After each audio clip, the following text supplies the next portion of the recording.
The White Plains train station, normally packed with commuters coming home from work. Now quiet, nearly desolate. Parking lots are empty. Taxi drivers are waiting for riders that may never come.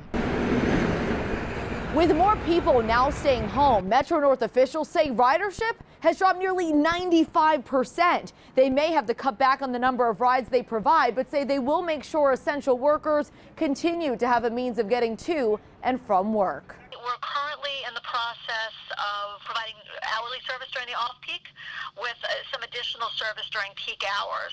And we're continuing to monitor the ridership as well with the new schedule to see whether even that might be too much. Catherine Rinaldi, the president of the Metro North, said over the phone as of Wednesday morning, 492 Metro North employees are out of work under quarantine.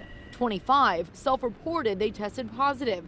3 have a confirmed positive diagnosis, and 63 people have returned to work after being under quarantine. We've tried to, minimize the number of personal interactions between the train crews and the people who are riding. So about 2 weeks ago, we suspended cash on board. And amped up cleaning protocol. Rinaldi says stations are being cleaned and disinfected twice a day. We've also engaged in extraordinary cleaning and disinfecting of all our employee facilities to ensure that they stay healthy as they can during this really difficult time.